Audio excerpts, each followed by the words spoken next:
பையன் வந்து இங்கே வீட்டில் வந்து சீரழிச்சுக்கிட்டே இருக்காங்க. திருப்பி திருப்பி ஊசி போட்டேனே மனுஷன் ஜென்ஷனு கூட பார்க்காம மானபங்கப்படுத்துறாங்க. போலீஸ்காரரே வந்து மிதிக்கிறாரு, உதைக்கிறாரு, வீட்டை விட்டு வெளியே போயிரு, உனக்கு வீடு சொந்தம் இல்லைங்கிறாரு. ரொம்ப அசிங்கப்படுத்துறாங்க. என்னால் தாங்க முடியலை.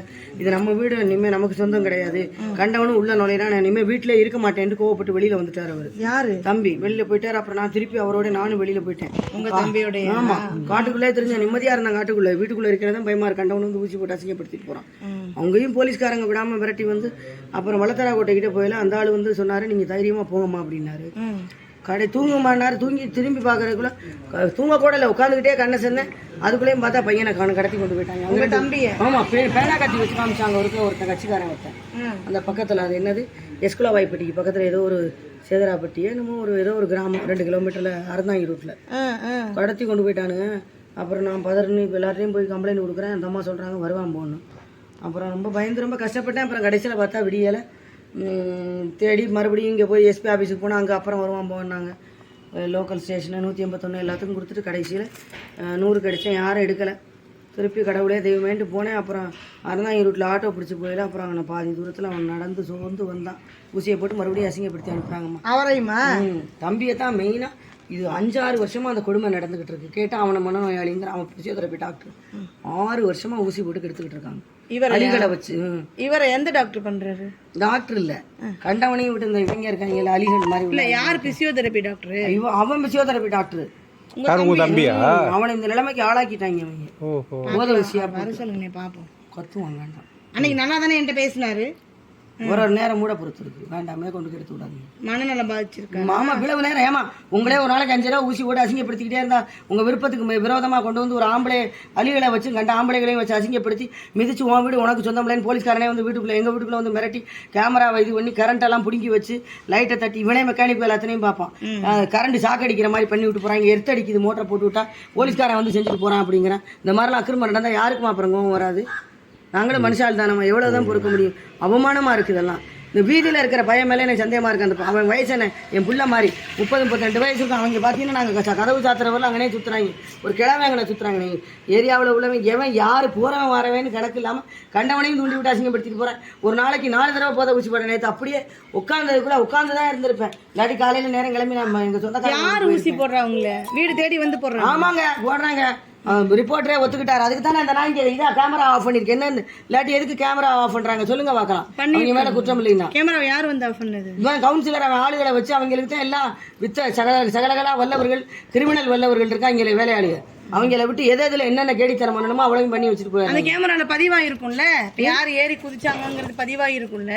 அவங்க தான் என்னமோ லைட்டை மாத்திட்டு வர்றாங்க. இங்கே லைட் எரிஞ்சாக்கா அது ஆன் ஆகிற மாதிரி, அது எரியலைன்னு ஆஃப் ஆகிற மாதிரி அந்த மாதிரி கான்ட்ராவர்சி எல்லாம் பண்ணி வச்சு அது ரூமை திறக்க முடியல. இப்போ ரூமை ஒட்டையாகி அதை உடைச்சு நான் வெளியில வந்தேன் அன்னைக்கு. அதனால இப்ப கேமரா ஆஃப் ஆயிடுச்சு. என்னமோ ஒண்ணும் தெரியாத மாதிரி கேட்காது. ஐயா நீங்க எதுல இருந்து வர்றீங்க? இந்த ஐயா இதுல இருந்து வர்றாரு. இல்ல கேக்குறதுக்காக வேண்டியதா. நீங்க கட்சிக்காரர் தானே ஐயா? நான் கட்சிக்காரர். நீங்க வேற. நீங்க ஒரு கம்ப்ளைண்ட் கொடுத்துருக்கீங்களே, உங்களை பத்தி கேட்டுட்டு போலாமே. என்னமா அவனை நாக்கு வலிக்கிறக்கா போகமா வயிற்றுச்சலா இருக்கு. இனிமே வராதிய தயவுசெய்து வர வேண்டாமா? போலீஸ் கம்ப்ளைண்டே இனிமே கொடுக்க வேண்டாம்னு நான் வச்சிருக்கேன். சீரழிக்கிறாங்க ஐயா. சொல்லிட்டு போனதுல போலீஸ்காரர் வந்து மிதிக்கிறாருங்கிறேன். அந்த ஆளுக்கு என்ன அதிகாரம் இருக்கு? அந்த அம்மாட்ட அன்னைக்கு நளினி அம்மாட்ட சொல்லிட்டு போறேன், அம்மா இந்த மாதிரி பண்றது அநியாயம்னு சொல்லிட்டு போய் அந்த அம்மா சரிமான்ட்டு போனாங்க. அதுக்கப்புறம் கடத்தி கொண்டு போறாங்க. அதுல இன்னமும் அர்த்தம் இருக்கு. என்ன உங்களுக்கு யார் உதவியாளர்? வேலைக்கு யாராவது வச்சிருக்கீங்களா வீட்டுல? உதவிக்கெல்லாம் ஆளு கூப்பிட்டா அதை வச்சு எங்களுக்கு விஷம் வச்சு கொண்டு போயிருவேன். நாங்களே 10 பேருக்கு வேலை பார்க்குற அளவுக்கு உழைப்பாளிகள் நாங்க. இந்த ஆட்டுக்களை பிடிச்சி வச்சுனா எவனாவது இந்த விஷம் வச்சு போதை ஊசி போடுறவங்க நான் முழிச்சிருக்கையில வந்தான்னு வச்சுக்கோங்க, கல்லை தூக்கியே வச்சிருவேன். அங்கே கிடக்கிற கல்லை உருட்டி அங்கேருந்து இங்கே கொண்டு வருவேன், இங்கேருந்து அங்கே உருட்டி கொண்டு போவேன். இந்த நிலைமையில நான் கதவை உடைச்சு நான் வெளியே வந்தேன்னா பார்த்துக்குங்க. 100 கடிச்சு 101 கடிச்சு யாரும் எடுக்க முடியல. லாக் ஆகிக்கிருச்சு. வீட்டுக்குள்ள வந்து உங்களுக்கு எல்லாம் பண்றாங்களா? எதுவும் பொருள் எதுவும் காணா போயிருக்கா? பொருள் தான் இந்த பாஸ்புக்கை தூக்கிட்டு போயிட்டாங்க. மெயினானது நகை. அந்த ஒரு சின்ன தோடு ஒண்ணு காணாம போயிடுச்சு.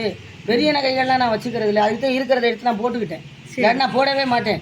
திருடிட்டு போயிடுறாங்கிறக்கா வித்துப்பிடுவோம்னு பார்த்தேன். இருந்த 1-2 வித்துக்கிட்டேன். வித்தா ஏதாவது வீடு வாசல் எதுக்காவது ஆகும்னு. அது இப்போ 1-2 அவன் நகைக்கடைக்காரனை மிரட்டி அதையும் வாங்கக்கூடாதுங்கிறாங்க.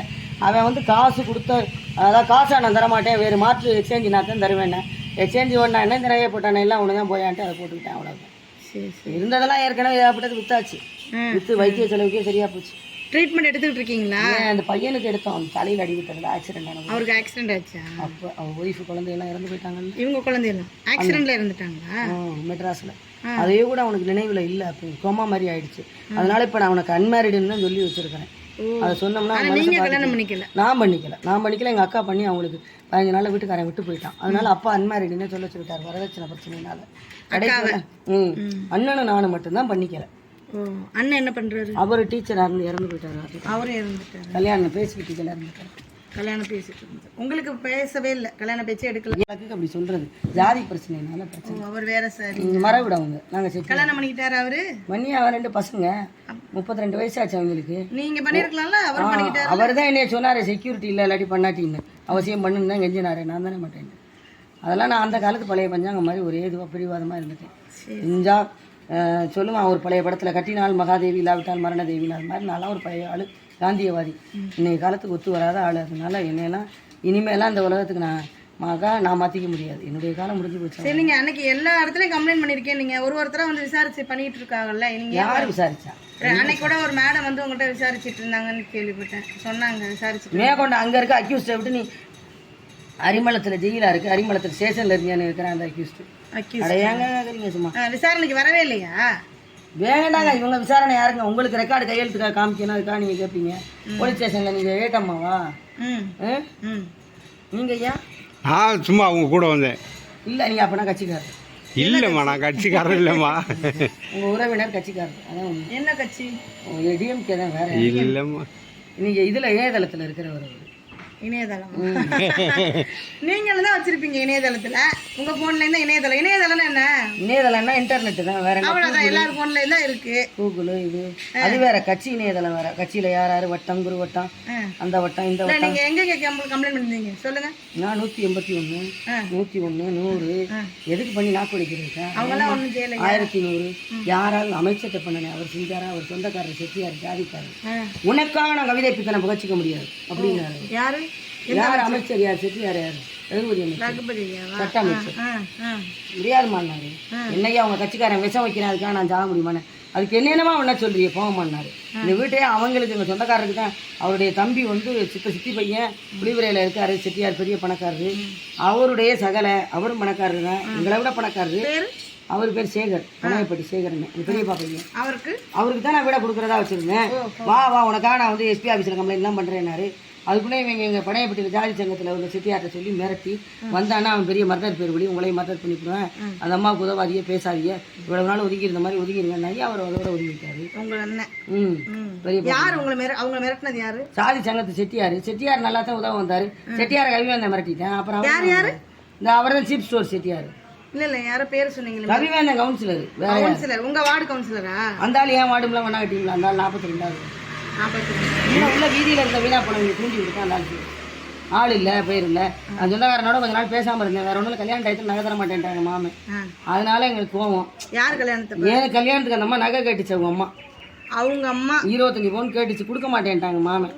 அந்த காலத்து விலைக்கு 2 லட்சம் கேட்டேன், கொடுக்க எனக்கு என்ன இல்ல. உங்ககிட்ட பிரச்சனை பண்றதுக்கான காரணம் காசுதான். வேற என்ன காரணம்? இடம் தான். காசுதான், இடம் தான். பேங்க்ல இருக்க பென்ஷன் காசு. அதுல யாரோ பொண்டாட்டி வேறையா அவளுக்கு வேண்டிய பொம்பளை பேரையோ கொடுத்து வச்சிருக்கேன். சித்ரான்னு விட்டு என் பேருன்னு ஒரு பேர் சித்ரா. ஆனா நான் ரெக்கார்டு நேம் கிடையாது. எங்க வீட்டுல சித்ரா மாசம் பிறந்ததுக்கா சித்ரான்னு கூப்பிடுவோம். ஆனா ரெக்கார்டெல்லாம் அடைக்க மாட்டேன். அந்த ஆளு சித்ராங்கிற பேர்ல ஒரு இது பண்ணி அக்கௌண்ட் என் நம்பரை டம்மி பண்ணி நான் 2G சிம் வச்சிருந்தேன். அதை டம்மி பண்ணி இதை தூக்கி அதை வச்சுட்டு அந்த அம்மா பேரில் 2 மாதம் கழித்து அதே பேரில் அதை ஆக்டிவேட் பண்ணி ஏன் இதை அப்படியே அதை வித்ட்ரா பண்ணிவிட்டு வித்ஹெல்டு பண்ணி அதை அப்படியே வேஸ்ட் ஆகிட்டு இந்த பொம்பளை பேரில் எடுத்து அதை கொண்டு போய் என்னமோ வண்டன் குளமோ என்னமோ ஒரு வாயில் வராத ஒரு பேர் போட்டு சித்ரான்னு போட்டு சித்ரான்னு போட்டு பேங்கில் கொடுத்துருக்கேன். அந்த பேங்க்கார பாடாவதி பேர்னு சரின்னு எடுத்துக்கிட்டு இருக்கேன். எடுத்துருக்காங்க. ஏன் அப்படி பண்ணேன்னு நான் கேட்குறேன். நீங்கள் வாங்கடா மாற்றி தர்றேன் அப்படிங்கிறேன். அதே மாதிரி நான் கையெழுத்து இல்லாமல் அது நடக்குதா? எல்லாமே பண்றாங்களே. அவங்களுக்கு என்ன இருக்கு கேட்டா? அவர் அரசாங்கம். நான் யார் அரசாங்கம்? கவுன்சிலருங்கிறவர் வெறும் வரி வலிக்கிறதுக்கு, அதுவும் அவருடைய தொகுதிக்கு வரி விதிக்கும். அவருக்கு தொகுதி கூட இல்லை, வார்டுக்கு வரி விதிக்கிறதுக்கு தான் அந்த ஆளுக்காரங்க. வேற எந்த அருகதையும் அவருக்கு கிடையாது. அவர் யாருங்க ஏன் கணக்குல வர? அவர் பெரிய தாதாவா இருந்தா அவர் எல்லைக்குள்ள அவர் பண்ணிக்கிட்டான். எனக்கு நான் சாதாரண பொது ஜனனா, காந்தியவாதி. தாதாக்களுக்கு எனக்கு எந்த சம்பந்தமும் கிடையாது. அவர் யார் என்னைய மிரட்ட? காந்தியவாதிங்கிறவன் நேர்மைக்கு ஃபைட் ஃபார் த ரைட், அவ்வளவுதான். வாய்மையே வெல்லும். வெல்லுது, வெள்ளாட்டி போகுது. நான் உயிர் இருக்கவரில் போராடுவேன், அவ்வளவுதான். நடந்தா நடக்குது, நடக்காடி ஓதானா. அந்த ஆள் குழந்தைங்க வச்சிருக்காரு, நல்லா இருக்காது ஒன்று கூட. பாவம் பண்ணா அதுக்குரிய பலனை மாதாபிதா செய்த பாவம் மக்கள் தலையில விடும். அரசன் அன்று கொள்வான், தெய்வம் நின்று கொள்ளும். பிறர்க்கின்னா முற்பகல் செய்யும், தமக்கின்னா பிற்பகல் தானே வரும். அவ்வளவுதான். அதுதான் நம்ம என்ன செய்யறோமோ, வினை விதைச்சவன் வினை இருப்பான், தினை விதைச்சவன் தினை இருப்பான். உப்பு தின்னவன் தண்ணியை குடிப்பான், தப்பு பண்ணவன் தண்டனை வந்து. இவ்வளவு பிரச்சனை வருது அக்கம் பக்கத்துல உங்களுக்கு உதவி அக்கம் பக்கத்துல இருக்கவங்க தானே தூண்டி விட்டதே. அப்புறம் என்ன அக்கம் பக்கத்துல உதவல உதவுறான உதவுறாங்க. நீங்க வேற உதவுறாங்க. வரவும் பூரா இப்போ ஃபோன் பண்ணி இப்போ நான் அவங்ககிட்ட பேசிக்கிட்டு இருக்கிறது அப்படியே லைவ் அங்கிருந்து அனுப்பிக்கிட்டு இருப்பாங்க அந்த ஆளுக்கு. கவிவேந்தன். ஆமா.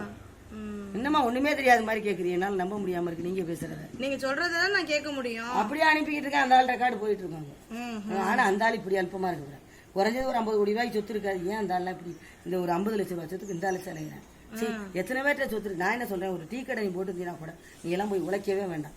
ஏய் என்னடா கடை ஒழுங்கா ஓடுதான்னு ஒரு வார்த்தை கேட்டு ஒரு கணக்கு பிள்ளைய போட்டா அவன் டீயை மற்றவன்ட்ட 12 ரூபா விற்கிற இடத்துல நீ 10 ரூபா விற்கி 9 ரூபா விற்கி பிச்சுக்கிட்டு வியாபாரம் போகும்.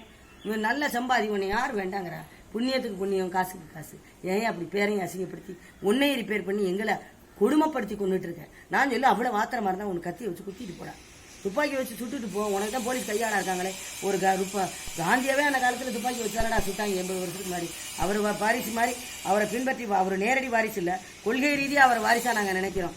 அப்படி இருக்கையில எங்களெல்லாம் சுட்டுட்டு போங்கடா, செத்துட்டு போறோம். சீரழிகிறது எனக்கு எந்த விதத்திலையும் உடன்பாடு கிடையாது. நாங்க யாருமா அவர் எங்களை சீரழிக்கிறது? நீங்க எல்லாம் நேற்று பிறந்த வயலுங்க, முந்தா நாள் பிறந்த வயலுங்க. நாம அதுக்கு பார்த்துருக்கீங்க. சரி, எப்பயோ ஒரு தடவை மேடையில பார்த்தோம். அவர்தான் பண்றாருங்கிறது உங்களுக்கு புரிஞ்சுது. அது வந்து அந்த செட்டியார் இந்த கோடீஸ்வர அழகப்பான்னு ஒரு பால்ஸ் விட்டு விற்கிறாருல, அந்த கறி மீன் சைவம் எல்லாம் செஞ்சு விற்கிறவர் தான். நாங்கள் ஒரு செட்டியார் இருக்காரு அழகப்பான்னு, எங்க அம்மாவுக்கு சொந்தக்காரர். எங்க அம்மா குழிப்பறையில பிறந்தவங்க. அவங்க அம்மா வழியில சொந்தவங்க. அவர் குழிப்பறை செட்டியாரு. அவர் வந்து இதுல பெரியார் நகர்ல ஃபாஸ்ட் ஃபுட் வச்சிருக்காரு. குழிப்பறையில வந்து இதுவா இருந்தார். பிரசிடென்டா பதவி முடிஞ்சிருக்கும். பேர் என்ன சொன்னீங்க? அழகப்பன். அழகப்பன். அவர் சொன்னாரா? அவர்கிட்ட போய் நான் சொன்னேன், அண்ணே சந்தேகமா இருக்கு, இப்படியே தலையிட்டு சுற்றி சுற்றி வர்றாங்க, எவனும் அரசியல்வாதி தலையிட்டு இருக்கேன், இல்லாட்டி இவ்வளவு பேர் விரட்ட மாட்டேன், வண்டியில் அடிக்க வர்றாங்கன்னு. உங்களுக்கு நிறைய தடவை கொலை மிரட்டல் வந்திருக்குன்னு சொன்னீங்கல்ல, அதனால அவர்கிட்ட போய் சொன்னேன். அவர் ஒன்றும் சொல்லலை. ஒரு வாரம் கழிச்சு பேச மாட்டேன்ட்டாரு. தேவரா இருந்தா தானே பேசுவாரு. அவர் பையனை பிடிச்சிட்டேன். அவன் உள்ளதை சொல்லிட்டான், தம்பி வாரெல்லாம் போய் படிச்ச பையன் ஆச்சு, சண்டாக்காரங்க ஆளுநர்களுக்கு பெட்டர், சாட்சிக்காரங்க விட பேசாம வீடை விட்டுருங்க, பணத்தை புறம் கொண்டு போய் ரவி வந்த காலில் குத்திருங்க. அப்புறம் இருக்கிற பணம் காசெல்லாம் வாரி வலிச்சு, அந்த பென்ஷன் காசெல்லாம் வாரி வலிச்சு அவன் தலையில ஒட்டி அபிஷேகம் பண்ணிட்டு காலில் விழுந்து கும்பிட்டுட்டு போங்க. நீங்க எல்லாம் சொந்தக்காரன் யாராவது பேசலாம். அப்படி சொல்றான். அது இல்லைன்னா வந்து நான் பின்னாடி அனாதைகளுக்கு தான் கொடுக்க போறேன்னா எனக்கு வாரிசு இல்லையா, அதனால அதை இப்பவே இவன்ட்ட கொடுத்துட்டு போயிடணுமா, இல்லைன்னா கொண்டுருவானா அப்படின்னு அவன் சொன்ன சின்ன அந்த பையன்.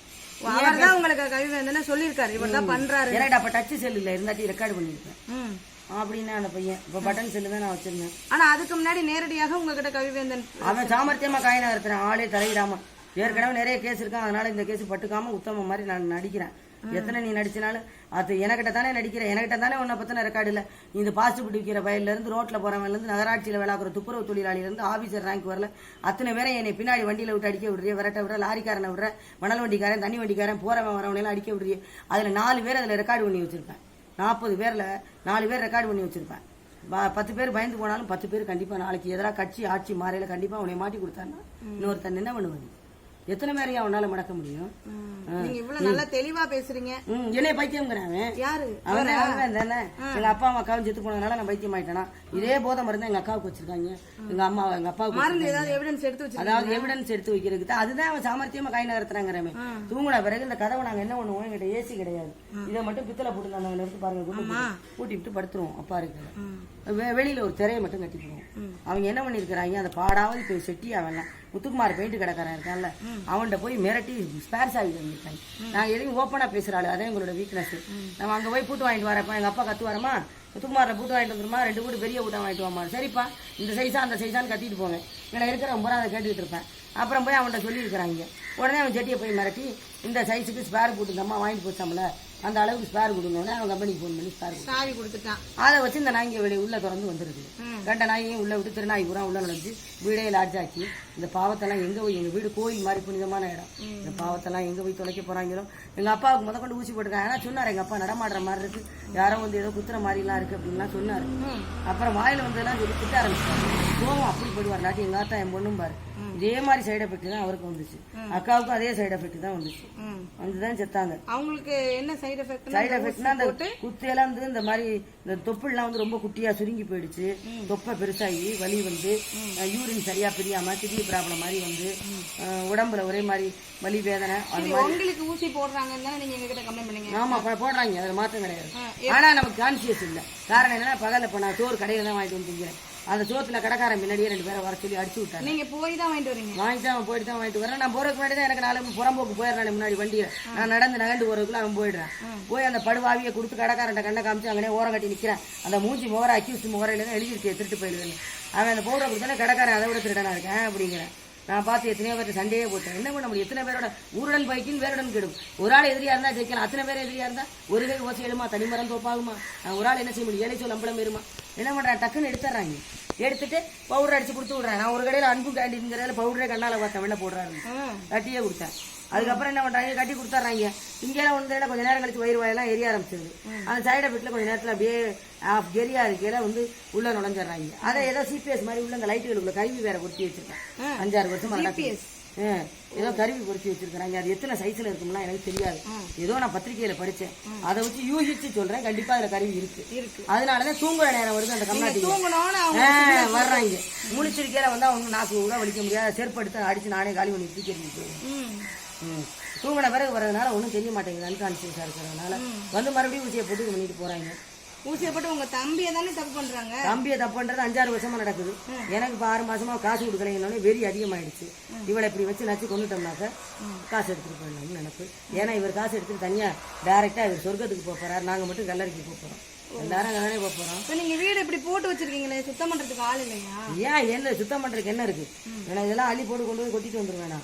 வயிற்றுச்சலா இருக்கு. முடியல, வேலை பார்க்க முடியல. எல்லாத்தையும் கூட வேலை பார்க்கறாள். இதே இப்போ உண்ட நிலைமையிலே அள்ளு வேணாம்.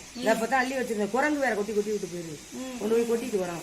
கொட்டிட்டு வந்து ஒரு செட் அள்ளி. நீங்க வெளியூருக்குலாம் போறீங்க, போற இடத்துல ஏதோ பிரச்சனைன்னு சொன்னீங்க அன்னைக்கு. ஆமா, ஆளை விட்டு வரட்டாங்க. கட்சிக்காரங்க தான் எல்லா இடத்துலயும் வர்றாங்க. அது உங்களுக்கு புரியுது. ஏமா கைப்புண்ணுக்கு கண்ணாடி வேணுமா? 55 வயசுக்கு வாழ்ந்துருக்கு. என்கிட்ட படிச்ச கிராமத்து போயெல்லாம் 1ஆம் நம்பர் அக்யூஸ் போயிரு. அவ்வளவு பேரையும் வச்சு நான் மேய்ச்சிருக்கேன். பிளஸ் 2 பையன் நச்சாந்தப்பட்டியில இருந்தேன், ராஜ்யத்துல இருந்தேன். கிராமத்து போய் பொல்லாத போயிடுவேன். ஆனா என்கிட்ட அம்மாங்கிற தவிர அடிமொழி எங்க அப்பா வந்து இல்ல, அண்ணா வேலை பார்த்தாரு. அப்பா வந்து இதுல இருந்தார் அந்த காலத்துல. இப்ப இல்ல, ரொம்ப நாளைக்கு முன்னாடி வேலை பார்த்தாரு. நீங்க ஆனா விஆர்எஸ் கொடுத்துட்டு வந்துட்டேன். அப்பா பென்ஷன் வாங்குறீங்களா? ஆமா, அதுக்கு தாமா அந்த வரட்டான் சம்பளம் வாங்கினா என்ன ஒண்ணு. ஏன் ஒருத்தர் வீட்லயும் புரிஞ்ச முன்னாடி லட்சமா இருக்கியா? பத்தலை வாங்கி தர போறீங்களா? கூட இருந்தா வாங்கிக்க போறீங்களா? நான் தர போறேன் உங்களுக்கு. கொடுங்க, வாங்கிக்கிறேன். இல்லாதவங்களுக்கு கொடுக்கறது நல்லதுதான். இல்லாதவங்களுக்கு தான் கொடுக்கலாம். இல்லாதவங்க மாதிரி நடிக்கிறவங்களுக்கு கொடுக்க முடியாது. 30,000 ரூபாய் வரும்யா. வெளியில போனா இங்க வர மெட்ராஸுக்கு போனா வீட்டு வாடகை 40,000 கேட்கறாங்க தெரியுமா? 2வது மாடியில எங்க பெரியப்பா மையன் அண்ணன் குடி இருக்கிறாரு. 40,000 ரூபாய் வாடகைன்னா அந்த ரூம்ல பாதிதான் இருக்கும். 40,000 வாடகை. 2வது மாடியில் மெட்ராஸ் போயிட்டு வந்தீங்களா? லிப்ட் மண்ணாங்கட்டி ஒண்ணும் கிடையாது. படி ஏறி இறங்கணும். 40,000 ரூபாய் வாடகை. வேற வீடு 2 ஃபர்ஸ்ட் ஃப்ளோர்ல இருக்கிறது 30,000 வாடகை.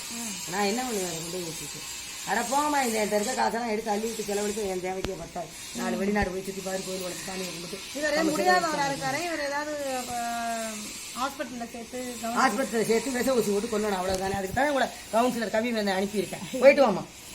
சரி, எனக்கு அன்னைக்கு ஒரு நாள் ஒரே ஒரு ஊசி போட்டேன். கொண்டு வந்ததுக்கே நர்ஸு கிட்ட சொல்லி ஒரு டாக்டரே வந்துட்டான். நேர நல்ல டாக்டர் இல்ல, இவன் மாதிரி போதை ஊசி போடுறவன். அவன் வந்து சொல்லி விட்டு குத்தி விட்டு ஃபுல்லா 10 நாள் மயக்கத்துல கிடந்தான் தெரியுமா உனக்கு? ஊசி போட்டு 1ஆம் நம்பர் ஃப்ராட். அவன் இருக்கிறவரில் இருக்கட்டும், சாயல நீங்களே பாத்துக்கிறேன். நான் எனக்கு அதே நிலைமை தான். எங்களை பொறுத்தவரை நான் ஹாஸ்பிட்டலுக்கு போற நிலைமையில அவன் கவி வந்து எங்களை வைக்கல. வீட்டுக்குள்ளேயே பாதுகாப்பு இல்லை, ரோட்ல நடந்தாலும் பாதுகாப்பு இல்லை. இதில் ஆஸ்பத்திரிக்கு போய் எங்களை உடனே இமீடியட்டா கொண்டுட்டு அந்த பேங்க்ல இருக்க காசை அவன் பொண்டாட்டி செட்டப் வேற மாற்றி வச்சிருக்கிறேன். அதை டிரான்ஸ்ஃபர் பண்ணிட்டு போனோம். அதுக்கு உங்களை விட்டு நான் ஐச்சியமா பேச வச்சிருக்கிறேன். போயிட்டு வாங்கம்மா. கட்சிக்காரங்க நீங்க, அவ்வளவுதான். அதான் உண்மை. இந்த ஐயா கட்சிக்காரர். அந்த படம் முடிச்சுட்டு அவட கொண்டு ரெக்கார்ட் இல்லம்மா. வீடியோ நன்மைக்கு அப்படி மைண்டா அந்த இது மாதிரி அக்குப்பஞ்சர் மாதிரி குத்தி விட்டு போற ஊசி மாதிரி உங்களுக்கு. ஆமா, இல்ல வேற யாரையோ குத்துறத நான் அக்கறைப்பட்டு சொல்லிக்கிட்டு இருக்கேன். நீங்க அதனால தண்ணி எடுக்க கூட போறது இல்ல வெளியில. தண்ணி எடுக்க கூட எதையுமே முடக்கி வச்சிருக்கேன் அவன் என்னைய. தண்ணி வண்டிக்காரன் முதல்ல தண்ணி தரமாட்டேன். என்னைய பார்த்தோன்னே ஒதுக்கி போய் தீண்டத்தகாதவரா வச்சிருக்கிறாங்க எங்களை. கோயில்ல போய் அந்த அம்மாட்ட ஒரு டம்ளர் தண்ணி வாங்கி குடிச்சா டம்ளரை கழுவி உள்ள வந்துடாத, தள்ளி நின்று வெளியில போங்குது தெரியுமா? எங்களை அவ்வளவு கேவலமா வச்சிருக்கேன். இல்ல போதை ஊசி போடுறாங்கன்னு சொன்னீங்களே, அப்போ உங்களுக்கு வெளியில போனா பயமா இருக்கு. என்ன பயம்? எனக்கு என்ன பயம்? நான் என்ன நீ பைத்தியம்னு கொண்டு போக பாக்குறியா நீ ரெக்கார்டு பண்ணி? இல்ல வெளியில வந்து போதை ஊசி போடுறாங்களான்னு. வெளியில எதுக்கு போடுறேன்? வெளியில போட விடுமாடா? நான் அவனை அடிச்சு நச்சுப்பிடுவேன் எவனா இருந்தாலும். தண்ணி எடுக்க போறப்ப தண்ணி எடுக்க போயெல்லாம் போட விட மாட்டேன். பின்னாடி எவனா வண்டியில அடிக்க வரேன் அதை நான் திரும்பி பார்த்து சரி இந்த பண்ணி. சென்னைக்கு போனா டிக்கெட் கொடுக்க மாட்டேன். அது பஸ்ஸில் தூங்கியில பண்றது. லைட்டா குத்தி விட்டு போயிட்டா அவர் ஓம்பலான்னு. அவன் வேணும்னு அலையிறான், வெறி எடுத்து அலையிறான். அவ்வளவுதான். நீங்க சுத்தி அவனுக்கு செப்பட்ட சரி உங்க பிள்ளை விட்டு நல்லா இருக்கணும்னு நினைங்க. அந்த புறம்போக்கு போயிட்டு சொன்னான்னு அவனுக்கு போய் ஆதரவு பேசாதீங்க. இல்லை வேற யாருக்கிட்டே போய் ஆதரவு பேசுங்க. என்கிட்ட வந்து பேசாதீங்க, போயிடுங்க. எரிஞ்ச ஒளியில் என்னையே வரக்காதீங்க. அவ்வளோதான் நான் சொல்லுவேன். நல்லவங்க மாதிரி பேசி ஓட்டு வாங்குறீங்க என்ன கிடையாது. நான் தைரியமா இருக்கேன், எனக்கு எந்த பயமும் கிடையாது. நான் எஸ்பிட்டே போய் பேசுவேன், யார்கிட்ட அமைச்சர்கிட்டே பேசுவேன். சென்னைக்கு போனா எனக்கு டிக்கெட் கொடுக்க மாட்டான் பஸ். ஆமா, பஸ் டிரைவரை கொடுக்க விட மாட்டேங்கிறாங்க, மிரட்டுறான் பஸ் டிரைவர். அந்த மாதிரி கொடுத்தா தானே சென்னைக்கு போவா, குடியேறுவான். இங்கே வச்சு லட்சம் காலி பண்ணி சொத்தை எடுத்துட்டு போயிடலாம். அப்புறம் போத்தீஸ்ல ட்ரெஸ் எடுக்க போனேன். இல்லைங்கிறேன், சொல்றேன் உண்மை சொல்றேன். அவன் கடையில டீ இல்லைன்னு சொல்றேன். எல்லாத்தையும் முடக்கி எங்களை பட்டினி போட்டு துணிமணி கூட வாங்க விடாம பண்ணி எங்களை பிச்சைக்காரனாக்கி காசு இருக்கான்னு கேட்க சொன்னேன். 10 ரூபா டீ கிடையாது, 10 ரூபா தயிர் பாக்கெட்டு காசு இருக்கான். ஆட்டோக்காரன் வந்து கேக்குறேன். இப்ப ஆட்டோக்காரன் கேட்கறேன், உனக்கிட்ட காசு இருக்கான்னு ஆட்டோல வருது தெரியுமா? கேவலப்படுத்துறாங்க எங்களை. அதாவது தீண்டத்தகாதவராக்கி யாரும் தொடப்படாதுங்கிற அந்த டம்ளர் சட்டி கூட நாங்கள் வைக்கக்கூடாது. நாங்கள் தொட்டத்தை கழுவி வைக்கணும், கீழே நிற்கக்கூடாது, ஓரமாக போயிடணும், ஒதுங்கி போகணும். எங்களை எவ்வளவு தாழ்வாக நடத்தணுமோ அவ்வளோ தாழ்வாக நடத்துகிறேன். அவ்வளோதான், போதுமா? இதுக்கு மேலே மனித இனத்தில் யாரும் செய்ய முடியாது. தம்பி நீங்க பத்திரமா இருங்க. பத்திரமா சும்மா வார்த்தையில சொல்லி என்ன பண்ண? பத்திரமா இருக்க வேண்டியதான். போமா, இனிமேல் இவங்க எல்லாம் குப்பை ஓட்டி எத்தனை நாளைக்கு வாழ முடியும்? நான் மனுஷனா இருந்தா மனிதனா பார்த்து திருடனாய் பார்த்து திருந்தாவிட்டால் திருட்டை ஒழிக்க முடியாது. நீங்க கடையில வாங்கி ஆமா, வேற என்ன? காசை தான் வரைய மாக்கிறேன். அவள் அப்பா மட்டும் காசாக இருந்தால் செலவழிப்பாங்களா? இதையும் விஷம் அடிச்சு தர சொல்லுவாங்க தெரியுமா? உனக்கு பவுடர்ல அடிச்சு கொடுப்பாங்க. அடிச்சு கொடுக்க சொல்லுவாங்க கடைக்காரன். எந்த கடைக்கு போறோம்னா பைத்தியக்காரன் பொழப்பத்தவன். அங்க 10 பேரை வர சொல்லுவேன். வர சொல்லி கோதுமையா என்னையா வீடியோ என்னமோ பெரிய சினிமா வீடியோவா எடுக்கிறீங்க, வீட்டு போங்க. அங்கே கொண்டு கட்சியில் கொடுக்குறதுக்காக கொண்டு போய் அடுத்த மாவட்டத்துக்காரனுக்கு ஃபார்வர்ட் பண்றதுக்கு போங்க.